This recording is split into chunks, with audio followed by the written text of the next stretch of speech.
Alright, welcome back, guys, to the backmarker update. This is going to be the first update of this season. I'm going to be diving into the Daytona 500 and the Daytona 300, 250, 200, and also going to be looking at possible uploads on the IndyCar season start and the Formula One season start as well.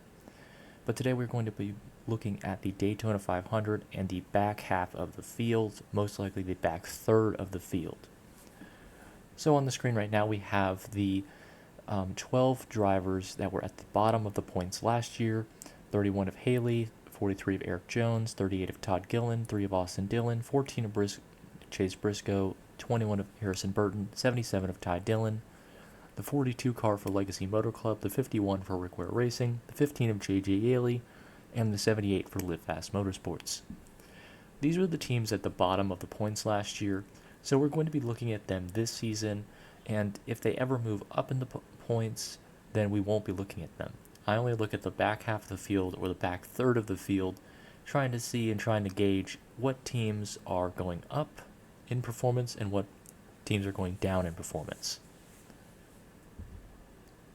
So these are the teams that we're going to be looking at for the 2024 season. Currently, these are the teams that I believe will be the slowest in the field, but I may be surprised. As Legacy Motor Club, as you can see, both of their cars are there for Nemechek and Eric Jones. Legacy Motor Club was awful last year, so if they are better this year and improve, then we will see them replaced with whoever comes down in the points as a result. Because if one team moves up in the points, then one team will be moving down in the points. So we have the two Colleague Racing cars. I suspect that Hamrick is going to do poorly, doing worse than Justin Haley, and I believe that that 16 car is going to be a rotational car, therefore will also be mid-level performance. The two Stewart-Haas cars of Noah Gragson and Chase Briscoe, I think these are the two worst cars of the SHR field, and so I think they will be doing the worst. The 20 of Harrison Burton, Wood Brothers Racing has always been at the bottom ever since the Next Gen era started, so I don't really see this car not being below here, but maybe he'll improve. Two Legacy Motor Club, they switched to Toyota, so it's a big question mark whether they get the new body right, so we'll see how it works out. But for right now, I'm putting them at the bottom because Legacy was garbage last year. Spire Motorsports, 77 and 71. The 77 car last year was a box car, basically just a cardboard box on wheels. So it was the slowest car last year besides the Live Fast car, which is now the 71 car. So taking the two slowest cars from last year and putting them on the same team with Spire, we'll see if they're not still the two slowest cars in the field. And then we have the two Rick Ware cars. 15 is a rotational car like the 16, so it's going to be mid no matter what. But the 51 is driven by Justin Haley, who was mid last year. He's going to what I would consume to be an even worse team than Colleague. So even though they have an RFK alliance, I don't consider the 51 to be running as well as people say it will. I think it will probably gain like 2 to 3 positions up from last year, but not enough to break out of the bottom third of the field. So this is going to be the format of the backmarker update. I'm going to do it for all 4 top-level series, Cup, Xfinity, Trucks, and ARCA. It's going to have the car number, the driver name, the team with its team title, the starting position, the finishing position, and the gain. There's also going to be a highlight bar on the right-hand side that shows cautions, which lap it happened on, who was involved, and also penalties for the backmarkers. If any of the teams who I consider to be in the back pack have penalties in the race, it'll show their team, it'll show their driver and car number, and it'll see what the penalty was for. So this is our preview for the Daytona 500, as we have all of our entries here, all the way from those who have qualified to those who have already DNQ'd. As you see on the right hand side, J.J. Yaley and B.J. McLeod have already DNQ'd. They did not make it into the 500 due to the dual races, so I've already put them on the right hand side. I still count DNQs, I just put them over on the side as, well, they just started 41st and 42nd. Max field of 40, so they DNQ'd, and now they're in red lettering.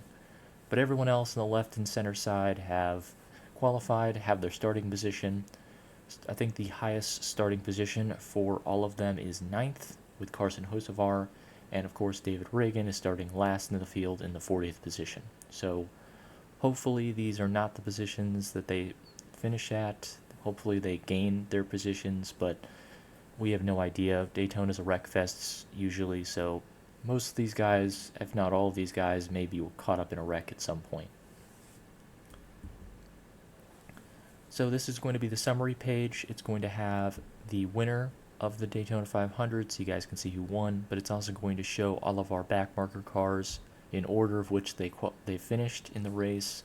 It'll show the cautions, like I said, so you already have the stage cautions typed out so that you guys know like what we're in stage 1 and stage 2 end, and also those are already guaranteed cautions. And then the penalty box is on the right hand side. Of course there's no penalties yet because the race hasn't started yet. But as you can see, I have already put JJ Yeley and BJ Cloud at the bottom as the 41st and 42nd position because they have already DNQ'd in the race. So I just put them at the bottom and say, these are the last 2 place finishes, but I mean, they're not even in the race. So I just want to put them there because both of them were very competitive in their dual races.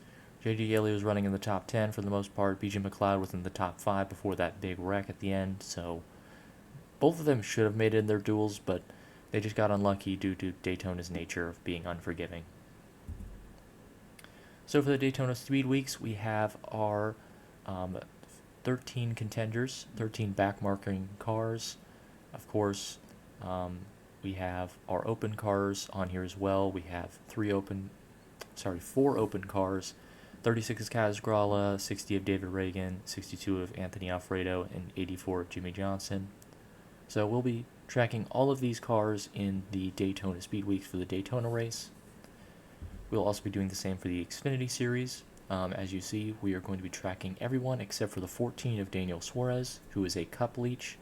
A Leech is someone from the upper series racing in the lower series. We're not going to be tracking the SS Greenlight Racing number 14 because it's going to be driven by a Cup Series driver, and I'm only concerned with lower series contenders. And of course, we're going to do it for the Truck Series as well. We have the Truck Series racers here. Some of these people will D&Q later this afternoon during truck qualifying. I'll make sure to mention that during my Truck Series review video, where I'll be going through the Truck Series Daytona, and I'll show you guys exactly who did not make the field, as well as who did make the field and where they've ended up.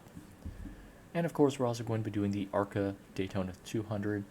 A lot more people to look at, but 10 of these people will be going home, so I will be talking about the 10 people who D&Q'd, but most likely we'll just be going through all of the other people who finished the race. So I was going to do Daytona DNF picks, but the duels have already happened, so Daytona 500 DNQs are the 44 of NY Racing and the 78 of Live Fast Motorsports.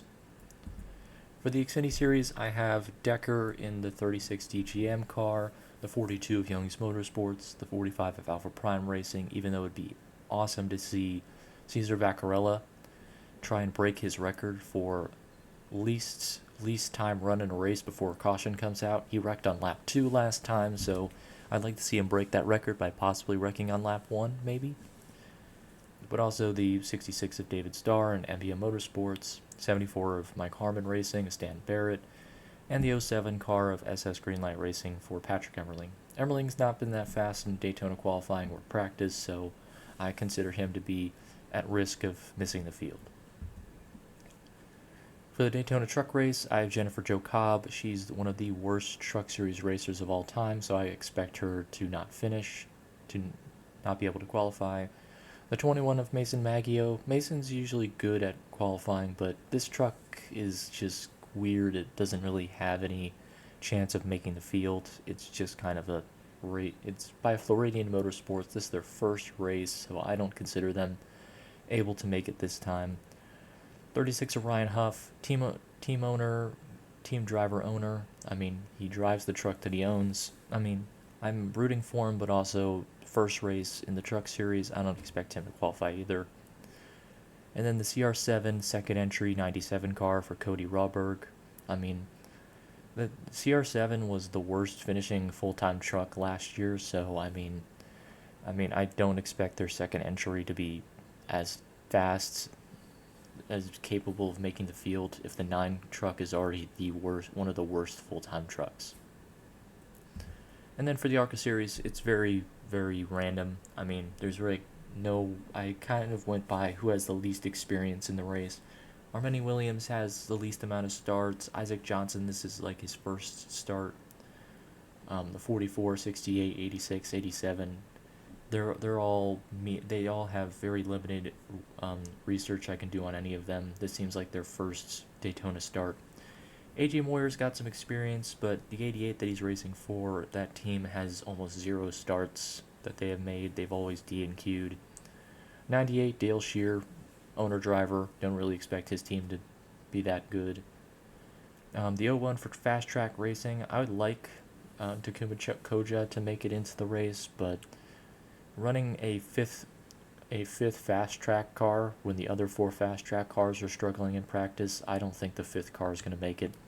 And then the 07, another situation where the team just seems to just attempting the race for the heck of it, which I like, because I like more teams qualifying for the ARCA race, because I think that makes the series more competitive. But these are the 10 drivers that I think that will DNQ for the ARCA race. And that's pretty much it. I'm probably going to do a video tomorrow talking about what happened during the truck race, as the truck race will be this afternoon, and I'll hopefully get a video out about the truck race. But yeah, hope you guys liked the video. Like if you like, dislike if you don't, subscribe if you like it, and I'll see you guys tomorrow for the truck race review video. Toodaloo!